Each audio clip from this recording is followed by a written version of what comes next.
Hello, and welcome to Bands of Confusion, a video cast dedicated to highlighting local Pierce, Thurston, and King County artists, musicians, and venues. I am JW Collier, also known as JW underscore drummer boy on most social medias. I'm the drummer for a local indie rock band, and I am your host. I'd like to give a quick shout out to Radio Tacoma 101.9 FM for hosting this video cast on their radio station.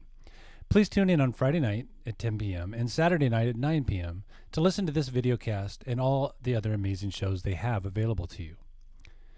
The idea behind this video cast is to highlight local talent and venues, as well as trying to connect musicians and listeners with each other in an effort to expand the local music community. Each week, I will interview and highlight a band or venue. You will get to know the people involved, the motivation behind their music or the music they strive to bring to you, and more importantly, you will get to hear some of the music they are creating. If you or someone you know is in a working band or venue and would like to be highlighted on Bands of Confusion, please reach out to Bands of Confusion on Facebook, Instagram, TikTok, or YouTube, and we will get you scheduled.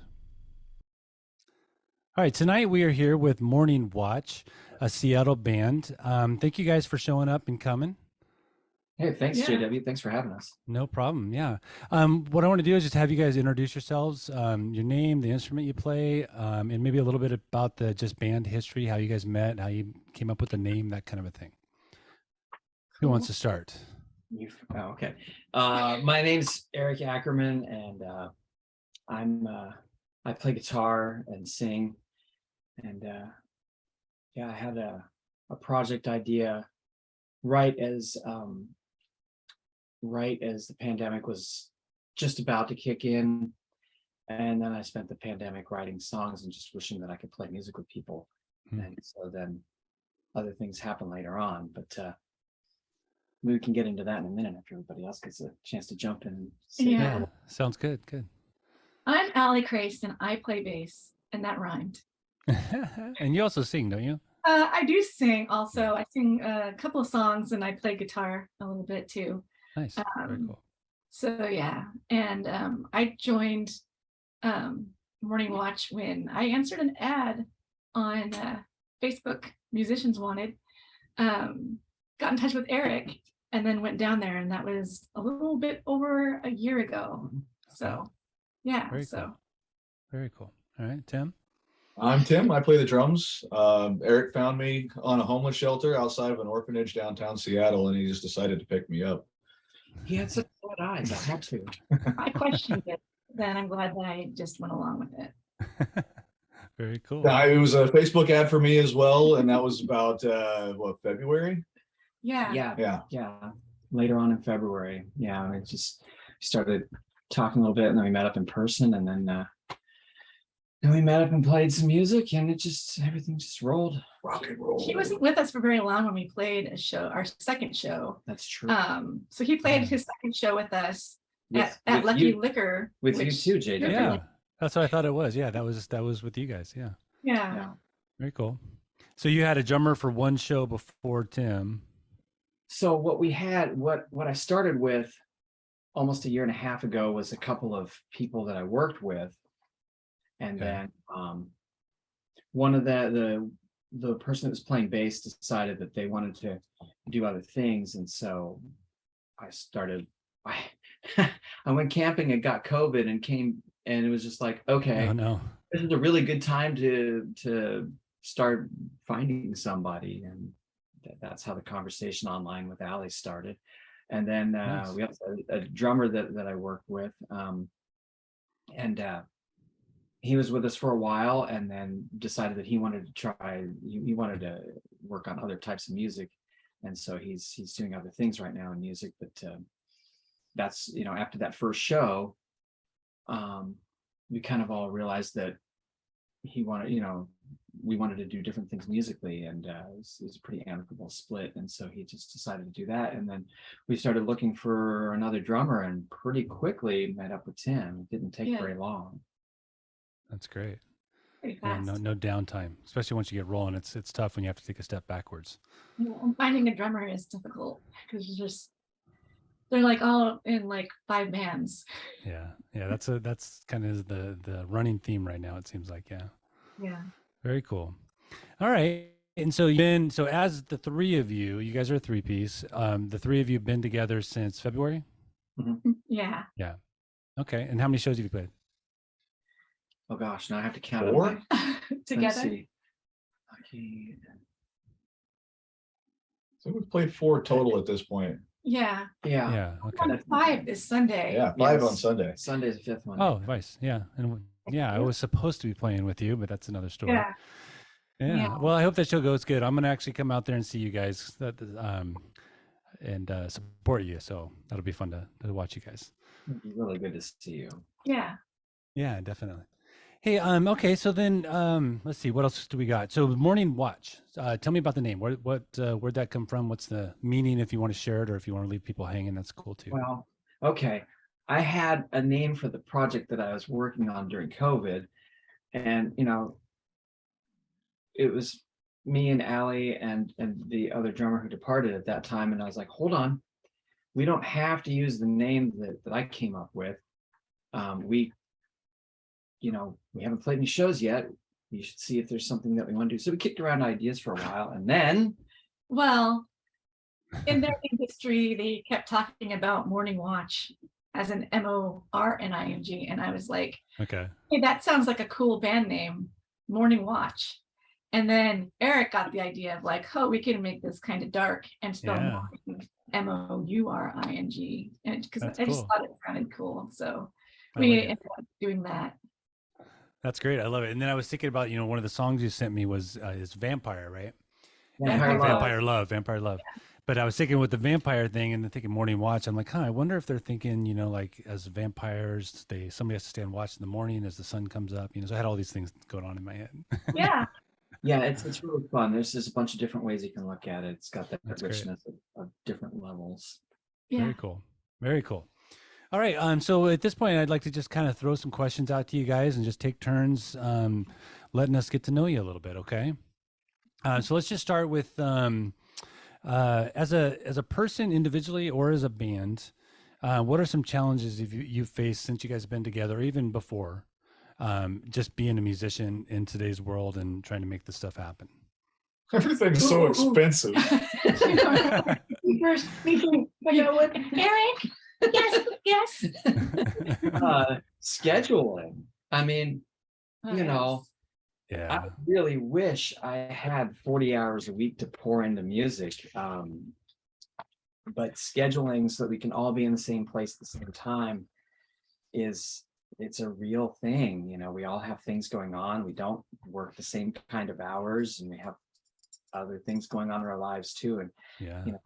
figuring out scheduling, not just when to rehearse or when to talk about things, but just so many things. Yeah. Yeah.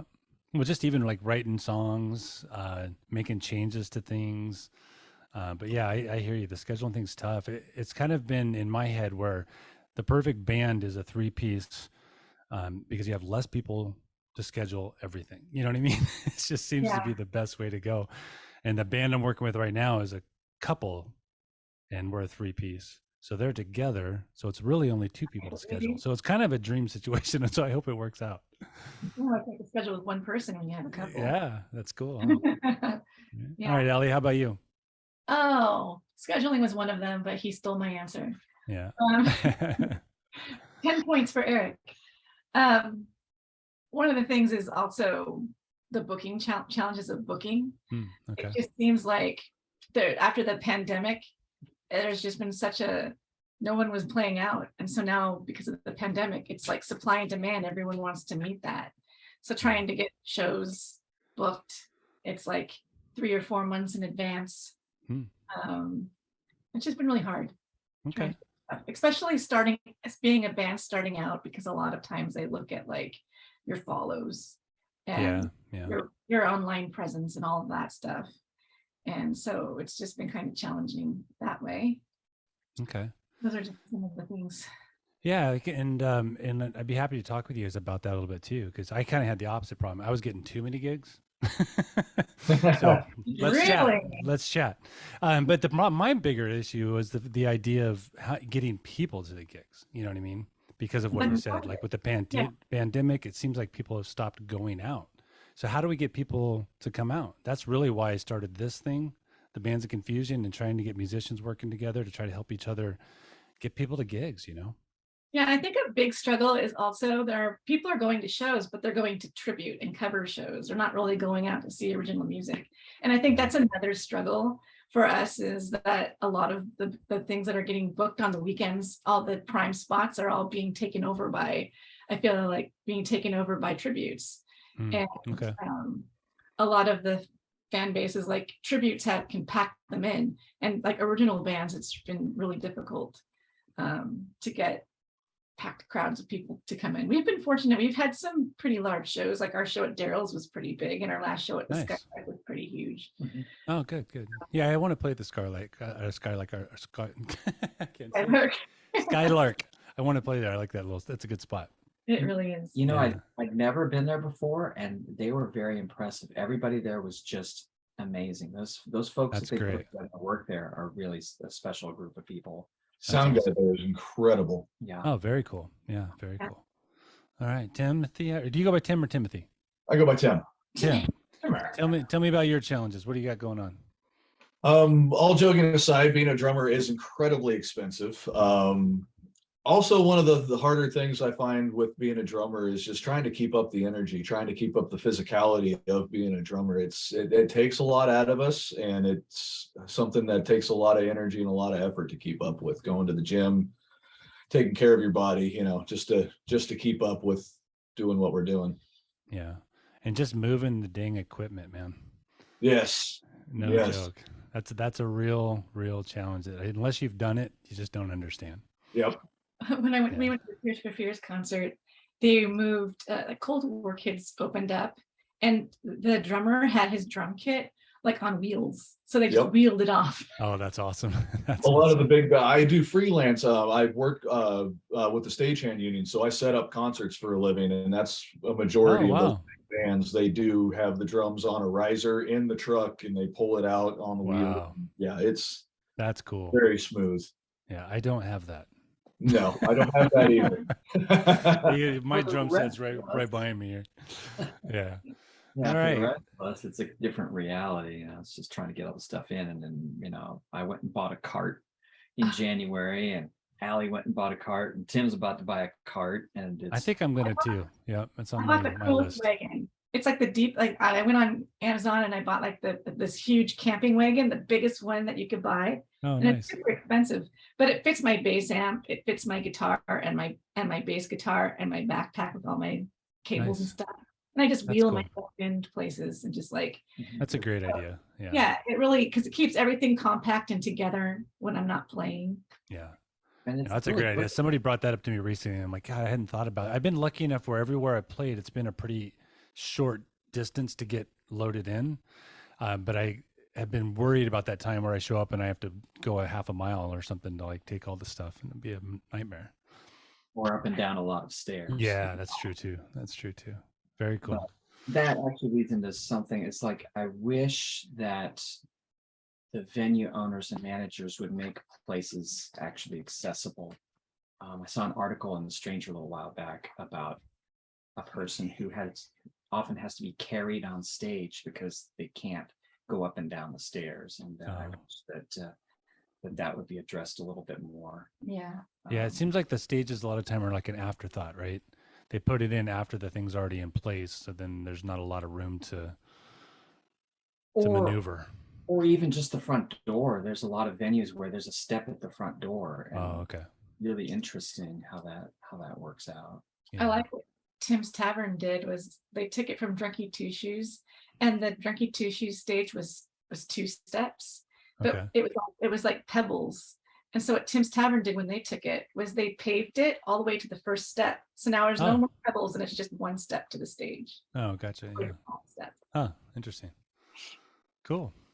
All right. So as I was thinking about the questions for tonight, one popped up that I haven't asked yet, and I kind of liked it, so I think I'm going to go with this one. What is something you wish somebody would have told you before you picked up that first instrument?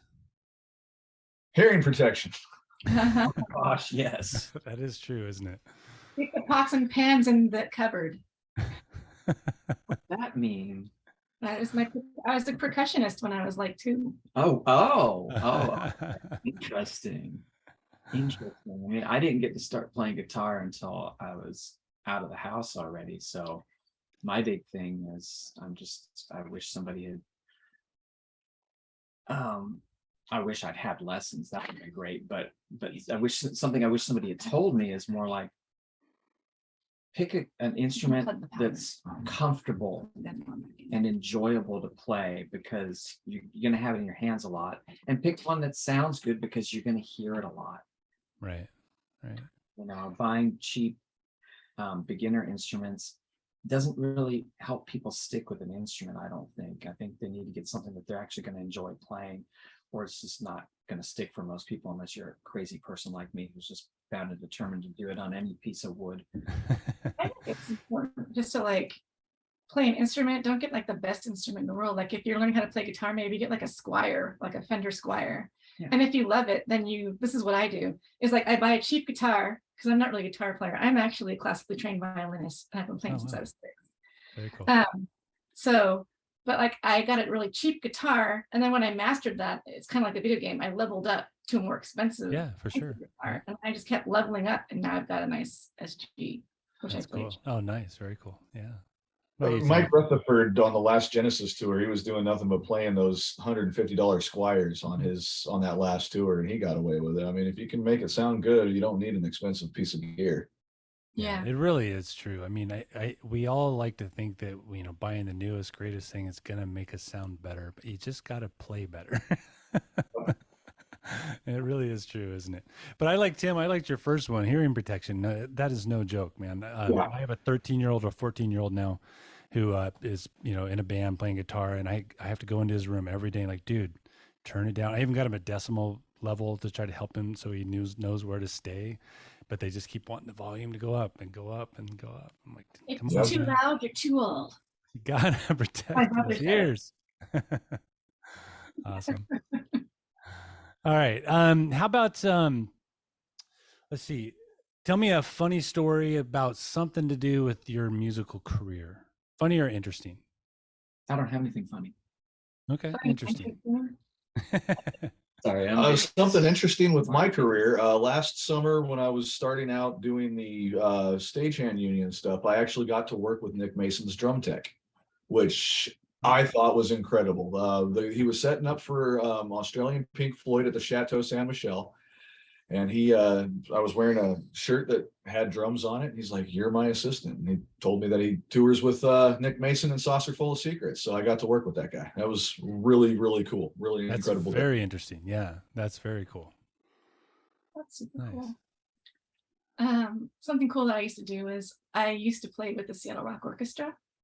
So I'm a violinist, and so I played with them. And through that, I got to do a lot of session gigs on strings with a lot of different bands around town, and did like the KXP live thing, which was a cool experience, which then led to like more concerts at the Moore Theater with very cool, with like some local celebrities that are well known. I'm not going to name drop, but it was a really cool experience to be able to play with people of that level. That would be and also like Seattle Rock Orchestra, they play at the Moore Theater, so I've done a lot of shows at the Moore, and just seeing the Moore from the stage, it looks a lot smaller than when you see it from the seat. Interesting. It's a weird perspective. So on that, this is kind of a funny story. I don't mean to embarrass you, but Eric and I went and saw Sisters of Mercy, and I was like, oh, it looks like we're in the third tier. He's like, there's only 2. And I'm like, no, there's 3. And he's like, no, there's 2. I know, because I've looked at, I've seen it from the stage, and I know there's like 3 levels. Yeah. And then you get there and there's 3. Way up there. I'm so glad that we didn't go up there, because I would have just had vertigo and would have had to leave. Yeah, it was pretty hot on the second level. Oh my gosh. Yeah, I saw Pat Benatar there last summer, and it was excruciatingly hot. Yeah, it really was. But it's such a great venue. I love that venue. It is. I'm going there next Friday to see Jeff Goldblum play some jazz. Nice. Very cool. Yeah. Eric, you got any funny stories? Interesting, I guess. You said not funny. I can't think of anything. I've been racking my brain while these two are telling their great stories, and I don't have anything I'm sure you That's do. okay. that I can think of at the moment. But You'll remember as soon as we click stop. You'll be like, oh, I should have said. You should tell that story. story. All right. My Well, man. let's move on to some music. Does that sound all right? Sounds good. All right. So we'll you guys sent me a couple songs. What I'm going to do is just play about 2 minutes of it, just to give us a good flavor of what's going on. And then when I stop that, we'll have you guys kind of just tell us a little bit about it. You know, where it came from, how it originated, what does it mean, you know, those kind of things. All right. All right. First song we're going to do is 0 Point by Mourning Watch.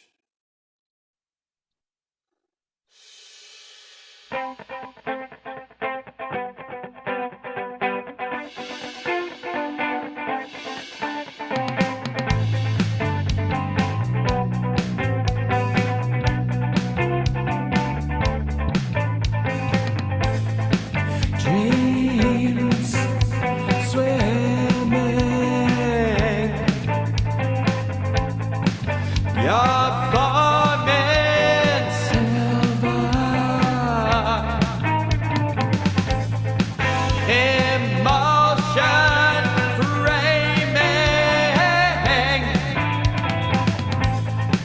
to live again, never.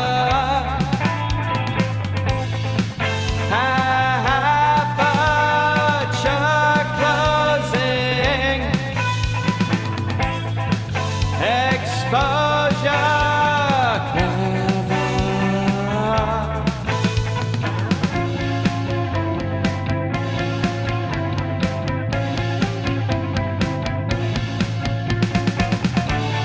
Depth of field, perspectives disjoined.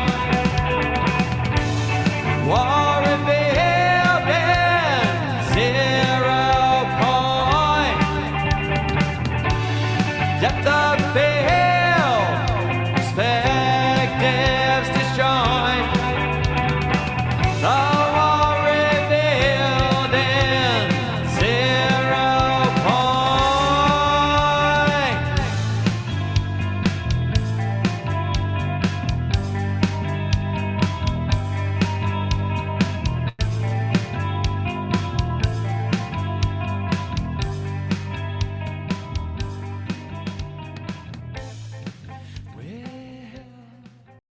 All right. 0 Point by Mourning Watch. Tell me about the song, guys. It's an off day for me on the drums. And yeah, that really is the term, isn't it? Those drums are programmed drums. We're in the process of recording right now, and that's one of the things that we're recording. So you're unfortunately not hearing Tim's drums on that particular cut there that you heard. But and coming we'll have- soon. It is coming Yes. very soon. Yes. Very cool. On Saturday, I'm going to be tracking guitars all day, so it's coming soon. But yeah, there's a lot going on that song. You guys have anything to say about it? Well, when I first started playing that song, I came up with a bass part for that song. And then it's my favorite bass part to play in any of the Oh, songs. nice. So I refer to that song as my husband. I'm married to that song. And it's like death to us part. We have to keep playing it, never kill it off. Because it's like the most amazing song to play, and I love it. Oh, that's awesome. Very cool. And what you want to tell us a little bit about the meaning, or are you going to leave us kind of hanging and trying to figure it out on our own? Well, it's there's a lot of photography imagery in the lyrics there. Okay.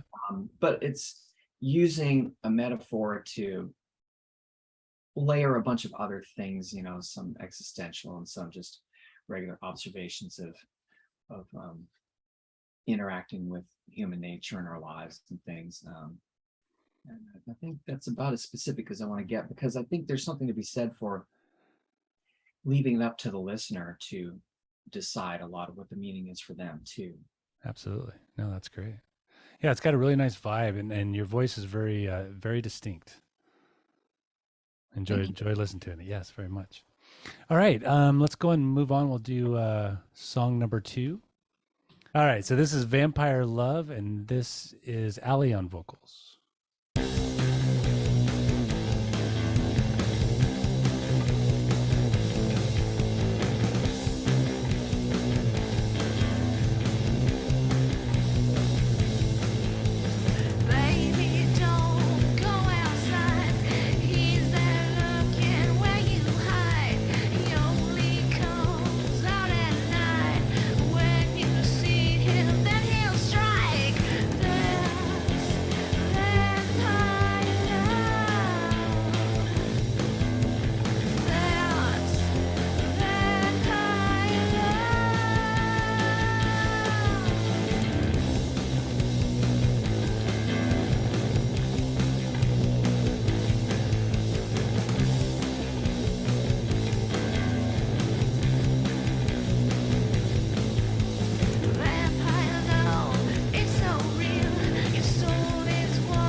All right. Vampire Love. Yes. Mourning Watch. Tell me about it. Okay. It was Halloween time. I was hanging up Halloween decorations on this window behind me. And then I like to sing when I'm doing housework or like Okay. homebody. I'm like a homebody. And I was like putting things up and I live by myself and I just started singing that song because I put the vampire. I have like a giant window clean that look a vampire and I loved him. So I started, that song just came to my mind.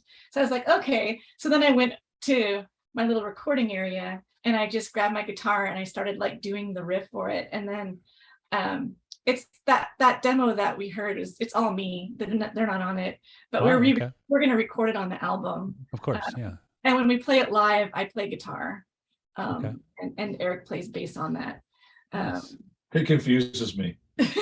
I'm not kidding. Yeah. Confuses and frightens me. No. I know it throws off the Cancer rhythm section vibe because we're like our birthdays are 5 days apart, so we're funny. on the rhythm side.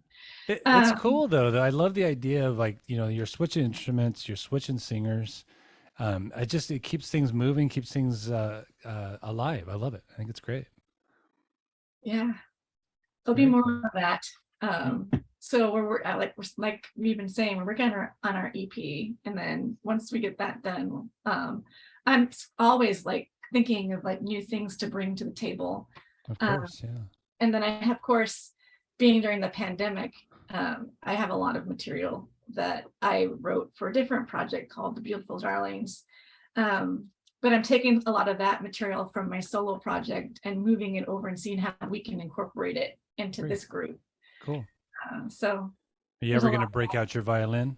Yeah, I would like to break up my violin. I have 2 violins. I have a That's 4-string acoustic violin, which I have like a pickup for, but then I have a 5-string electric violin, which Nice. is also like a viola violin combination. Yeah. And I have That's some great. pedals to make it sound really crazy. So That sounds fun, especially with that vibe you guys got going on. I think that would fit really well. yeah. Yeah, I love it. Good. All right. Well, so tell me a little bit about where people can find you, social media, websites, where you guys are going to be playing next. Just give us some info about where we can find you. You can find us on Facebook at The Mourning Watch, and that's MOURING. That's right. Yeah. I'll make sure I put that on there. Yeah. Yeah, MOURNING. Yeah. If you spell it without the U, you're going to get a completely different vibe. A Christian vibe. Yeah, right. I think it's a defunct band, actually. Yeah. You could also find us on Instagram if you go to The Mourning Watch 999. Okay. So there's that, and we're on Bandcamp. Okay, good. Is it the Mourning Watch? Is it there as well? Okay. Yeah, it's The Mourning Watch for all of the social media. Great. And then once we get the EP done, we'll be going out to all the other sites as well. Okay, good. Yeah. And do you have an ETA on that yet, or is it kind of in limbo right now? It'll probably be, I would say, depending on, like, we're planning on being finished with this album probably like mid-September at the most. Okay. And we'll probably have something streaming by October.